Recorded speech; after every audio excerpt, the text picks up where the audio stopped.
დღეს ჩვენ დიდი ყურადღებით და შეშფოთებით გავეცანით გაეროს ადამიანთა უფლებების უმაღლესი კომისრის განცხადებას, რომელიც ეხებოდა 2014 წლის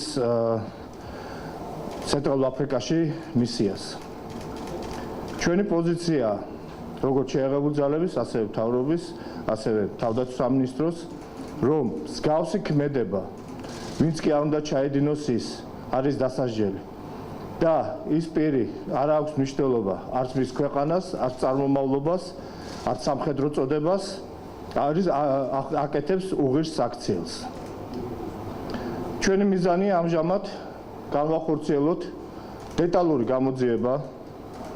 ამ ამოცანით ჩვენ ვითანამშრომლობთ ყველა შესაბამის ორგანოებთან და უწყებებთან, ყველა ზომას ვიხმართ, რათა დადგინდეს სიმართლე და ის პირი თუ კი დადასტურდა, კიდევ ერთხელ ხაზს უსვამ, თუ კი დადასტურდა აღნიშნული ფაქტები, კონკრეტული პიროვნება დაიჯება შესაბამისი სასჯელით. ქართული შეერთებული ძალები ახორციელებენ სამშვიდობო მისიებში მონაწილეობას 17 წელის მანძილზე. ამ პერიოდში მათ თავი წარმოაჩენს მხოლოდ საუკეთესო მხრიდან. ისინი ითვლებიან ჩვენ პარტნიორებსა და მოკავშირეებში, როგორც სანდო, საიმედო და პროფესიონალი თანამებრძოლი. ჩვენ არ დაუშვებთ, რომ მსგავს სტატუს და მსგავს სახელს ვიღაცამ მიაყენოს ზიანი. ამ ეტაპზე კიდევ ერთხელ ვიმეორებ, ჩვენ ყველა ზომას ვიღებთ დაწყებული ამ ზომების განხორციელება, რათა დადგინდეს სიმართლე.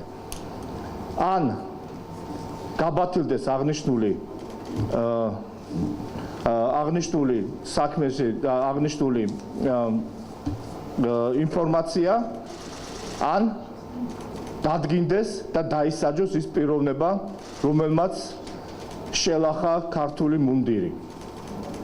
დღეისთვის ჩვენი გადაწყვეტილებით ყველა ის პიროვნება, რომელიც ვალდებული იყო და სამსახურებრივად არ უნდა დაეშვა მსგავსი ქმედება, ან არ გამოიძია შესაბამისად აღნიშნული ქმედება, გადაყენებული იქნება თავისი მოვალეობის შესრულებისაგან გამოძიების დასრულებამდე.